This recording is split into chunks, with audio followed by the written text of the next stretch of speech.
They say availability is the best ability, but could the Steelers' best ability be versatility?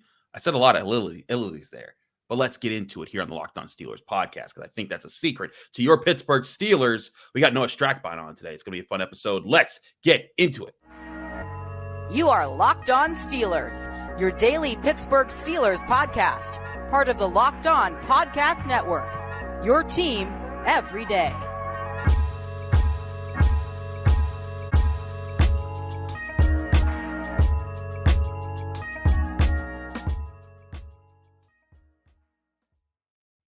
Hello and welcome to the Locked On Steelers podcast. I'm your host, Chris Carter, bringing you your daily dose of all things on the Pittsburgh Steelers. As always, you can find this show on your favorite podcasting app and especially on YouTube. Like this video if you enjoyed it on YouTube. Subscribe to this YouTube channel to get all of our daily Monday through Friday episodes, as well as our bonus content. We thank you for making us your first listen every day because we're your team every day here on the Locked On Steelers podcast. And we're joined by our friend, Noah Strackbein. You can find all his work at Sports Illustrated. He runs the Steelers website over there. We've had him on this show as well. He does a lot of his own Steelers content. Noah, we're happy to have you back on the show, man. I'm excited to be here. I remember the last time the little kids were playing football behind me. I hope one of them got a scholarship somewhere to some school from the Senior Bowl. It was a good time, but no, I'm excited to be back. Absolutely. Let's talk about something that I think the Steelers did intentionally with their roster this year, and that is the versatility they have added to this roster. When I'm talking about versatility, I'm not just talking about the Steelers adding players who can play multiple roles. I'm talking about having a roster that can address several different needs that could be fitting different schemes and different concepts on both sides of the ball. If you look at offense, you see we've talked a lot about their tight ends and how 12 personnel could be a really big thing. There could be heavy packages that the Steelers could roll out that could bring some unique advantages to this team. But they also have a group with Deontay Johnson, George Pickens, Allen Robinson, Calvin Austin, Gunnar Olszewski, guys down the line with experience and talent that is exciting, that you can make this a different kind of group. You can also throw in Najee Harris and Jaylen Warren out there as guys who can both catch the ball, run with the ball, be physical, and as well as an offensive line that has multiple guys that can fit multiple positions there and fit across the board. And then, of course, going to defense, the depth on the defensive line. We'll get to that in a little bit in the second segment. The depth of the secondary that could give them a lot of options there. A lot of different things that we could talk about there. But I really think that one of the more underrated things about this Steelers roster is the versatility that the talent on it gives you. Yeah, I agree. And I think the thing is that they were kind of already built for it. You know, they just didn't have all the pieces. They had Najee Harris, who, remember, his rookie year was talking, hey, I'm a wide receiver. I'm a wide receiver and a running back. Jaylen Warren could do all those things. Pat Freiermuth is compared to Travis Kelce all the time, this pass-catching tight end. They have Connor Heyward, who's literally a chess piece. Calvin Austin, who wanted to be a chess piece last year. Now they got a guy who's maybe an undrafted, I want to say secret right now, and Jordan Byrd, who played running back, now he plays wide receiver, could be another chess piece. Like, they had all the pieces in place, and then they added more while also doing things like adding Broderick Jones so that Dan Moore could play both sides of the line if they need to, adding Allen Robinson, adding Darnell Washington so that Pat Freiermuth could actually be more of a wide receiver type tight end, if you will. They added Darnell Washington and brought back Zach Gentry so that Connor Heyward could do whatever they want Connor Heyward to do. They did all the things to make this team as versatile as possible, and they kind of revealed that they've been doing this for a little while, and now just it's almost like the finishing touches were kind of put onto this offense as long as everything clicks. No, I agree. It's going to take time to click. That's the other part of this, is that it's not going to come right away. But the opportunity that I think is on the table for the Steelers team right now is to be able to react to different situations, because versatility comes in also with injuries, because one of the biggest challenges that all teams face, the Steelers faced it last year with TJ Watt's injuries and the other injuries that they suffered, Minkah Fitzpatrick and guys like that, are having guys who can fill different roles and understand how to fill different roles, because when one guy goes out, having a way to handle it. This year, I think Markus Golden, for an example, if TJ Watt were to go down, you hope he doesn't go on for two months like he did last year. But let's say he goes down for 2 games. Those could be crucial games that either get the Steelers in the playoffs or get them in a divisional race if they're in it with the Bengals and the Ravens. But I look at that Markus Golden could be a guy. He started in the NFL. He had double-digit sacks 3 or 4 times in his career. He could be a guy that could fill in, not going to be TJ Watt, not going to replace everything that he does, but be a better option than, say, Malik Reed was last year. And I think that when you look at him, we look at guys in the secondary, guys in the offensive line, guys across the board, the Steelers have answers for if a couple guys go down here and there, even in the quarterback room. Yep. If Kenny Pickett goes down, Mitch Trubisky has started for this team on multiple occasions. Mason Rudolph has started for this team on multiple occasions. They look like a group that can handle adversity because they have guys behind the starters who can hold the fort, keep things operational, and then buy the team time for when those guys can come back from those injuries. Yeah, and that's the biggest thing is, versatility is huge, but the Steelers have lacked quality depth for a while now. And to be able to look at this roster, there's not really a hole. Like there's maybe inside linebacker is thin, but if Mark Robinson turns into something, then inside linebacker is not really as to be. Cornerback is loaded. After a year ago, you were super thin. I mean, Josh Jackson and James Pierre are starting games, and this year to get James Pierre and Corey Trice, if those are your last 2 guys on the field, it would take so much for this team. Safety, you made sure to replace Terrell Edmonds with Keanu Neal. Like at every position, they're just so deep. Defensive line, if everybody works out, if Isaiah Loudermilk finally turns into something, if DeMarvin Leal takes a step forward, Keeanu Benton turns into whatever he wants to be. And then after that, Armon Watts and Breiden Fehoko are 2 names that you're just like, oh, these guys are definitely going to make the roster, right? Maybe not, because Montravius Adams is already around. You had Jonathan Marshall that you signed from, I believe, New York's practice squad last year that you kind of stuck around to hope that he turns into something. There's options everywhere. This team, I think this is the deepest Steelers team this early, at least, that we've seen in probably like 4 or 5 years. I think that's a good question. Is this the deepest Steelers team we've seen? And when you think about 4 or 5 years, part of that is also the natural position the Steelers have been in. This is the first year they haven't had Ben Roethlisberger's contract on the books. Last year, they still had to pay off $10 million of a salary cap hit that he had. This year, he's not on the books, and they still have other guys they have to pay. It's not completely clean of dead money that's sitting there on the salary cap, but they're in a position now where they can afford to spend money that they haven't had for quite some time, and specifically on depth. And I think that is an advantage that the Steelers are going to have this year. And that's why I say it may be their most underrated strength on this roster. Everyone's going to talk about the pass rush. Everyone's going to talk about the potential improvement of the offensive line. People are going to talk about Kenny Pickett being clutch. People are going to talk about George Pickens being a playmaker, Pat Freiermuth, Deontay Johnson. You're going to talk about, Cam Heyward, TJ Watt, Minkah Fitzpatrick being the best safety in the NFL. And all these things I'm naming, that's a lot of things to have on the list, but right up there, I think should be something that might not be as tangible to the average fan, but that's the versatility that's offered to this team, not just to replace injuries, not just to have guys who can fill different roles, but to be able to say, you know what, hey, normally we'd go out there and we try to run heavy, or we try to run this type of defense. But let's say Alex Highsmith, TJ Watt, Cam Heyward, one of the big dogs up front ain't there that day. Well, you know what? We have enough guys in the secondary. We have enough guys at different positions that we can rotate things around, find some unique approaches that might catch people off guard and buy us time to win maybe a game here or a game there. And then eventually those guys come back and we can get back to our bread and butter. That's where I'm talking about with versatility. We'll talk more about this in just a second, because Breiden Fehoko, one of those new defensive linemen you talked about, spoke to us in the locker room on Wednesday after OTAs. We'll talk about that in just a minute, so stick with us here on the Locked On Steelers podcast. Don't go anywhere. But first, I want to talk to you guys about our great sponsors at FanDuel Sportsbook, the #1 sportsbook in America. And ladies and gentlemen, the NBA Finals are here. They are ready to go. June 1st is when everything starts to kick off. There's no better place to get in on the action for the NBA Finals than FanDuel, America's #1 sportsbook. And right now, FanDuel is giving new customers a no-sweat first bet. I've said $1,000 back in bonus bets. Well, now it's $2,500 back in bonus bets if you don't hit on your first bet on FanDuel. Again, that's up to $2,500 back in bonus bets if you don't win on your first bet when you go to FanDuel.com. And when you go to, and you can get that by going to FanDuel.com/LockedOn. Sign up today and claim your no sweat first bet. Will Nikola Jokic get a triple-double? Probably. Who will win the series? Will Jimmy Butler win Finals MVP? All these things you can bet on and more on an app that's safe, secure, and super easy to use. Don't miss your chance at a no sweat first bet up to $2,500 when you join FanDuel today by going to FanDuel.com/LockedOn. FanDuel.com/lockedon to sign up. Make every moment more with FanDuel, America's #1 sportsbook.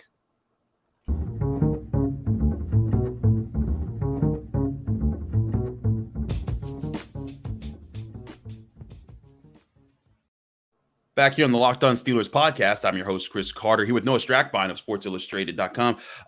Also want to remind everyone, if you haven't already, we are also on top of the ads that we're doing, the sponsors. We ask you to support a charity that we're supporting here on the Locked On Steelers podcast, and that's the Cystic Fibrosis Foundation. We're raising money to help them find a cure. If you want to donate, please use the QR code on screen as well as the link that's on screen. It's also a link that's attached in the description of the podcast on your audio platforms as well as on YouTube. You go there, donate whatever you can. We really appreciate it here on the Locked On Steelers podcast. And if you donate at least $10 to the show and you call in with a question to 412-223-6644, I will guarantee that your question will be on the air within a week of your donation. So thanks again to everyone who's done that so far. But Noah, let's get into some things here. We caught up with Breiden Fehoko, and this guy was known as a locker room guy. I was told by David Drogemeyer, who runs Locked On Chargers here on the Locked On Podcast Network, that this is a guy that everyone's going to love. He's friendly. He's all about his business, but he's also physical and tough. He's nice off the field, but he's mean on it. But I got a chance to catch up with him, and as he was sitting at his locker next to Keeanu Benton, and there's a bit of funny interactions here. Here's Breiden Fehoko from Wednesday's OTAs in the Steelers locker room. He ain't bought me no donuts yet, so he's kind of started off on a bad note. But no, he's cool, man. He's talented. He works hard, strong, does all the right things. What's the kind of things are you excited to bring to the Steelers defense this year with your style of play? Just gritty, rugged, elite run stopper. I'm one of those guys. I like to take pride in playing the run. I know it's a pass rushing league, and it's a pass happy league where that's where the big guys get paid, and if you're not getting sacks, you're not getting the bags. But it's a misconception about the run game, and I just take a lot of pride. I love watching teams run the ball, and I love watching guys who can stop the run. So I feel like football should be played a certain way. I feel like in this day and age of ball, it gets too pretty sometimes. It gets too fancy. And one thing that isn't going to change is running and tackling and blocking. And so, that's what I feel like I'm going to bring, and that's what I take a lot of pride in. Breiden Fehoko, known run stuffer. If you go watch his tape, that is exactly who he is. He fills gaps. He takes on double teams very well. He loves to be physical, and you hear him talk about that. He wants to emphasize that in the NFL, still being a major facet of the game, and it's still going to be a major part of the game. The Steelers jumped from being dead last in run defense in 2021 to being 9th overall in run defense in 2022, and they're going to need to uphold that if they want to keep. I think even not even just uphold it, but improve upon it if they want to be the defense that they think they can be, and being what is a top 5 unit. We talked about the factors that would play into that in the last episode. But Noah, wanted to ask you, how do you think this defensive front fares compared to recent Steelers defensive fronts, and how it might be able to handle opposing rushing offenses? Well, I think Fehoko's huge there, because last year their starting nose tackle was Montravius Adams, who's pretty exclusively a positive pass rusher, but doesn't really have a whole ton in his repertoire to stop the run. That's never been what he's known for. But at the time when the Steelers went out and got him, that's not what they needed. Tyson Alualu was the heart and soul of that defensive line up front when it came to stuffing the run. I mean, the year that he got injured, they dropped nearly the entire league from first to last in their run stuffing capabilities. You look at Fehoko, he's a guy that could come in here, immediately make an impact there. Keeanu Benton could immediately make an impact there. DeMarvin Leal has been known to work there as well. Isaiah Loudermilk, that's kind of his strong suit. The entire defensive line is built to stuff the run. And I think the Steelers understand just how important that was, because they have the guys to rush the passer. They have TJ Watt. They have Alex Highsmith. They just added Markus Golden. Nick Herbig should be another contributor there, even if it's not this season eventually. You look at the defensive line, where they needed people, or where they needed the most help, was to be able to stop the Nick Chubb, to stop the J.K. Dobbins, to stop the Joe Mixon and the Lamar Jacksons and the Patrick Ricards, and in the AFC North is a division. You need to be able to stuff the run. That's how you win these games. So to go out and add Fehoko and for him to kind of praise that, and obviously we knew that's who he was coming in here, but for him to just say that's my role, I'm kind of taking it on. I'm not trying to do anything crazy. I'm just trying to be a very positive run stuffer. That's exactly what the Pittsburgh Steelers needed to go out and get in the offseason. And then they did it again with Armand Watts and Keanu Benton. So, I mean, you look at just their run stuffing capabilities. I know it's early, but you could say on paper they're pretty loaded.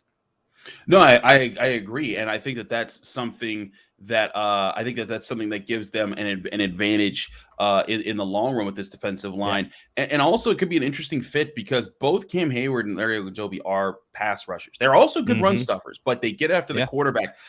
I think that nose tackle position is going to be very much up for grabs when the Steelers get to training camp as far as who starts in the middle there. It might be Keanu Benton, although according to Breiden Fehoko, Keanu Benton needs to get him some more donuts. He's got to get him donuts. I don't know what rookie's not showing up without donuts. Larry Ogunjobi walked in day one, box of cookies for everybody. You're a rookie. Exactly. Got to bring donuts. And he wasn't even a rookie. He was just a new guy on the team. He's setting a good tone. Keanu Benton in there. But again, I think that shows a little bit of how Breiden Fehoko fits in with this locker room environment. He's being funny. He's developed this good relationship. And you see Keanu Benton just kind of laughing it off in that moment there. But even beyond that, just talking about the advantages that get brought here, the Steelers, if you think back to the better, they don't run 3-4 all the time now. I'd say they probably run 3-4 maybe like 25% of the time or something like that in this day and age. But still, having that guy that can plug in the middle between Cam Heyward and Larry Ogunjobi and be a physical run stuffer, I think is important. And Keanu Benton, I think right now that's his skill set is being another run stuffer who can fit in there. So I think there's going to be some big questions for the Steelers as far as their defensive line. How consistent can it be, and how much rest can they afford to give Cam Heyward and Larry Ogunjobi? Because I think they're going to be huge factors in how the Steelers play this year, dominate the line of scrimmage. And another thing, we asked Breiden Fehoko about was talking to him about being the bullies, and he's like, absolutely, that's what we're talking about being. That's what we want to be. And I think the defensive line, they may be the most suited unit on the Steelers roster right now to go bully opponents and set the tone for the Steelers being the more physical team on the field. Yeah, 100%. And that's the best part about it, is that they've had some depth over the years. They had Isaiah Loudermilk when he came in as a rookie, and I thought that he had a decent rookie season. It wasn't great, but for the position that he was put in, I thought that he played decent. DeMarvin Leal last year, but it's always been young guys. You can't be a bully when you're a rookie most times. You come in here, now the defensive line is even the young guys. DeMarvin Leal's year 2, so he's comfortable in the NFL. Isaiah Loudermilk's year 3. You just brought in 2 vets in Armand Watts and Breiden Fehoko. Larry Ogunjobi's here for a second year. Like, this is a defensive line that, for one, has veteran leadership, which is huge, but a lot of them have meshed together already. So you're going to play way more comfortable. And when you're playing way more comfortable, that's when you could be a defensive lineman. That's when you could, Cam Heyward starting fights at training camp and doing all these things, messing with people, because he understands being a defensive lineman is about playing bully ball, but he's been here long enough to be the bully. Now everybody else is kind of around him. And for the first time in maybe 2 years, which I know I feel like I'm repeating that, but it's true. Like, the Steelers have done and added the positions of depth with veteran talent that they needed to play the type of football that they want to play. And it's bully ball up front, and you need veterans to do that. And they went out and then they did it. Absolutely. Want to talk about the secondary and how this plays into that factor as well, because I think that's also an important part of this. We have Keanu Neal, who we spoke to last week during OTAs, and a clip that I thought would be interesting to hear about his factoring in on the Steelers defense. All that and more here on the Locked On Steelers podcast. I'm Chris Carter here with Noah Strackbein. We'll be right back right after this.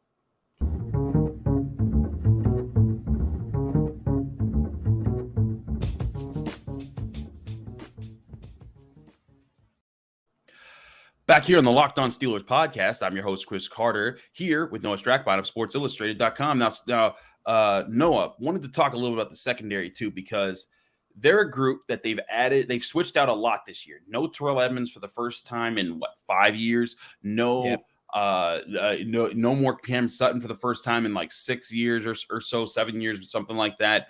Lots of change, lots of things that have been switched in and out. DeMonte KZ's probably going to be the starter there. Keanu Neal's jumped in there. Chandon Sullivan jumps in the slot.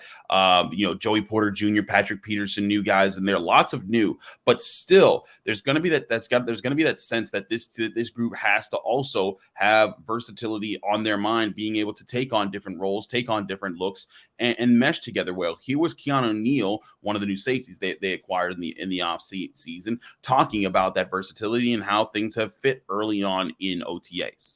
It's hard to say. You take it day by day, but we got a lot of vets in the defensive back room. Some young guys, and some guys that have been here. So we're all working together. But like I said, it's day by day. We just take it by the process and go from there. But we're moving in the right direction for sure. For you personally, why the Steelers? Why'd you pick here? I just love what it's about, man. I love the camaraderie, what Mike Tomlin's about, the organization, what they stand for, what Steeler Nation stands for. I mean, is that Steeler Nation? Is that is that how it goes? Yeah. Steeler Nation? Yeah. What they stand for, just hardball, bully ball, physicality. That's what I'm about. I'm excited to be here. And an opportunity, you get a position open, an opportunity to start for you, right? There's opportunity. I take advantage of everything I have, every opportunity I get. So I'm going to go out there and just do what I can to help the team and ultimately, benefit myself as well. So you hear Keanu Neal talking about the versatility, talking about what they're going to bring there. But when I look at this Steelers secondary as it is right now, Noah, I see a group that has a lot of veteran potential on it right now. Guys who know how to switch between things. Patrick Peterson, he's been doing it his whole career. You got Levi Wallace. He was part of the Steelers last year. He'll know that role. Minkah Fitzpatrick, the guy can jump all over the field and still know his responsibilities. Demonte KZ fits that role. Keanu Neal fits that role. And it might be a lot to ask Joey Porter Jr., Corey Trice, and some of the younger guys to fit into there. But I just named like 5 guys who fit those roles pretty well that could probably set the tone easier for the rookies whenever it's their time to play.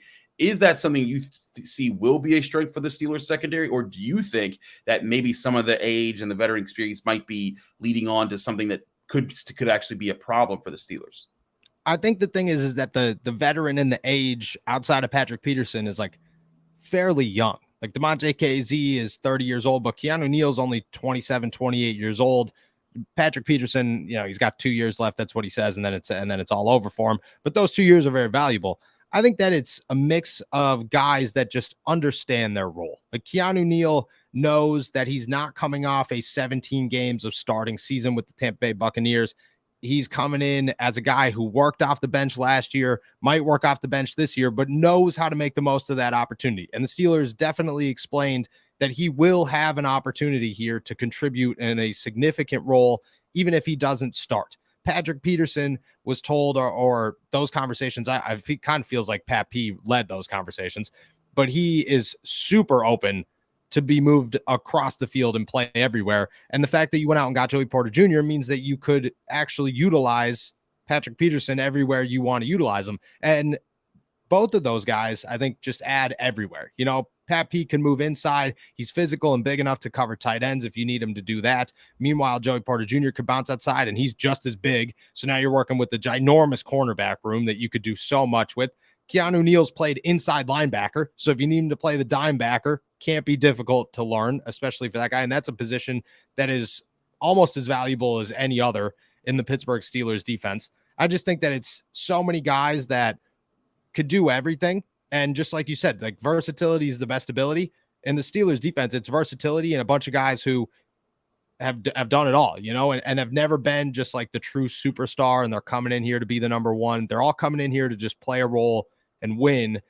I think it was a great approach by Omar Khan. When I think about this offseason, I just look at it and go, Omar Khan went out and got a bunch of guys who understand that they're not coming in here to be anything. They're just coming in here to play a role, contribute to a team, right, and try to win. And that's exactly what he went out and got. A bunch of guys who could start. If they don't, they know how to make the most of that opportunity. Right. And also, like you said, part of that is also the ego that factors in. Yeah. And it's tough. Troy Polamalu used to talk about this. It is tough to rule out ego in the NFL. You play a sport where you make a living in a gladiator sport. You're out there fighting. Your job is to knock the opponent down. Your job is to be more physical than them, be stronger, be faster. And there's going to be trash talk. There's going to be a lot of things flying. There's emotions. There's all that adding into things. And that is not easy to then just flip off the field and just be like, oh yeah, I'm going to be for my brother over there. Yep. I'm not going to be about getting the most money for myself, for my family. Because at the end of the day, like, this is still a business. This is still a business on both sides. The team has to make smart decisions, but so do these players, because they're trying to make the money that they can make. And you look at the opportunities that are there. That's why Melvin Ingram probably left the Steelers, because he saw, I mean, like, you know what, as much as I thought, he might have said all the right things early on in his time with the Steelers, and saying, oh yeah, I have no problem if I'm a backup there, that's fine. But then he realized that wasn't fine, and he wanted to go somewhere where he'd get the snaps as a starter and show that he could be that guy. And I think that probably played a factor in why Bud Dupree didn't sign with the Steelers, because they probably told him, like, hey, look, you're probably going to get like $1 million-ish like Markus Golden got, as we saw the contract details pop up this week.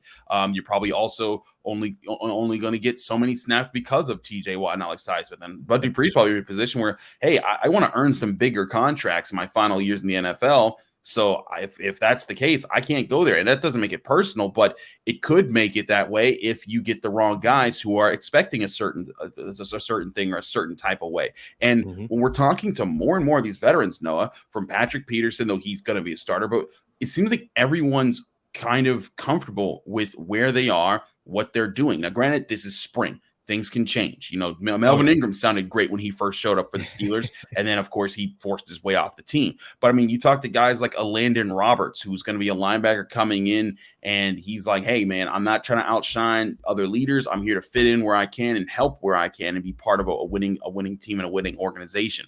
I think they have more guys that are like that this year than they've had for quite some time on a Steelers roster.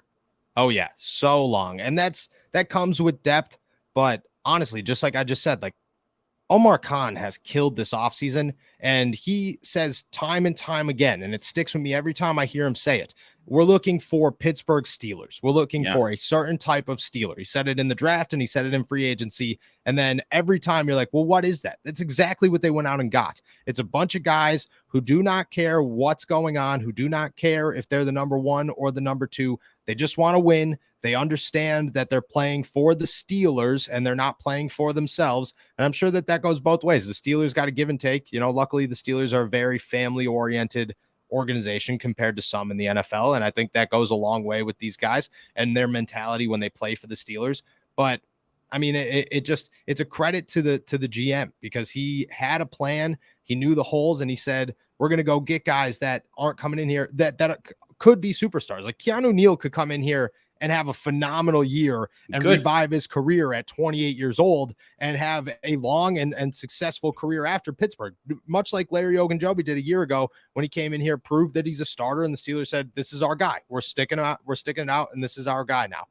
Landon Roberts could be another one. Cole Holcomb could be another one. It's all guys that they have an opportunity to make the most out of this, but at the same time, they have a clear understanding. And I guess, again, it is spring. You said it's spring, but as of right now, they have a clear understanding that it's just about their role. And honestly, like, they kind of sound genuine. Like Melvin Ingram, I'm not going to say he didn't sound genuine, but you kind of picked up on it as the weeks were going on, that he was not as happy as he was at the beginning towards the end. And I don't know what the conversations were behind the scenes or when he signed or whatever, but you could tell that it was bugging him that he wasn't on that field. These guys just kind of feel like, for one, they all understand that they aren't going to play a boatload of minutes because of how deep the roster is. And two, it kind of feels like the Steelers have a plan to actually get these guys on the field and say, everybody's going to get a taste, and we're going to utilize every single person here because everybody's got talent.